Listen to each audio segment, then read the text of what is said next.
ಶಿಗ್ಗಾಂವ ತಾಲೂಕಿನ ಬಸವನಾಳ ಗ್ರಾಮದ ಪ್ರಾಥಮಿಕ ಕೃಷಿ ಪತ್ತಿನ ಸಹಕಾರಿ ಸಂಘದ ಉಪಾಧ್ಯಕ್ಷರಾಗಿ ಶ್ರೀಯುತ ನಾಗಪ್ಪ ಕೆರೆಯವರು ಆಯ್ಕೆಯಾಗಿದ್ದಾರೆ. ಅಧ್ಯಕ್ಷರು ಹಾಗೂ ಎಲ್ಲ ನಿರ್ದೇಶಕರ ಒಂದು ಸಹಕಾರದೊಂದಿಗೆ ಪ್ರಾಥಮಿಕ ಕೃಷಿ ಪತ್ತಿನ ಸಹಕಾರ ಸಂಘದಲ್ಲಿ ಒಂದು ಉತ್ತಮವಾದ ಆರ್ಥಿಕ ಬೆಳವಣಿಗೆಯತ್ತ ಕೊಂಡೊಯ್ಯುವಲ್ಲಿ ಕೂಡ ಉತ್ತಮವಾದ ಕೆಲಸವನ್ನು ನಿರ್ವಹಿಸ್ತಾ ಇದ್ದಾರೆ. ರೈತರಿಗೆ ಎಲ್ಲ ರೀತಿಯ ಅನುಕೂಲತೆಗಳನ್ನು ಕಲ್ಪಿಸಿ ಉತ್ತಮವಾದ ಒಂದು ಸಹಕಾರ ಸಂಘವನ್ನಾಗಿ ನಿರ್ಮಾಣ ಮಾಡುವಲ್ಲಿ ವಿಶೇಷ ಒಂದು ಪ್ರಯೋಜನ ಮೂಲಕ ಕರ್ತವ್ಯ ನಿರ್ವಹಿಸ್ತಾ ಇದ್ದಾರೆ. ಆ ನಿಟ್ಟಿನಲ್ಲಿ ನಮ್ಮ ಜೊತೆ ಈಗ ಉಪಾಧ್ಯಕ್ಷರಿದ್ದಾರೆ. ಅವರಿಂದ ಕೆಲವೊಂದಿಷ್ಟು ಮಾಹಿತಿಯನ್ನು ಈಗ ನಾವು ಕೊಡೋಣ. ಬಸವನಾಳದ ಸೊಸೈಟಿಯಿಂದ ನಾವು ಉಪಾಧ್ಯಕ್ಷರಾಗಿ ಆಯ್ಕೆಯಾಗಿದ್ದೀವಿ. ಎಲ್ಲ ನಮ್ಮ ಸಂಘದವರು ನಮ್ಮನ್ನು ಆಯ್ಕೆ ಮಾಡಿದ್ದಾರೆ. ಹೀಗೆ ರೈತರಿಗೆ ಸಾಲವನ್ನು ಎಲ್ಲ ಥರದಿಂದ ಒದಗಿಸ್ತಿದ್ದೇವೆ.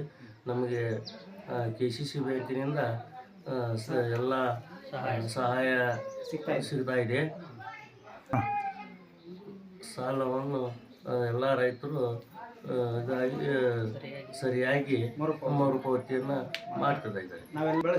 ನಾವು ಎಲ್ಲರೂ ಸೇರಿ ಸಂಘವನ್ನು ಬೆಳೆಸ್ತಾ ಇದ್ದೇವೆ.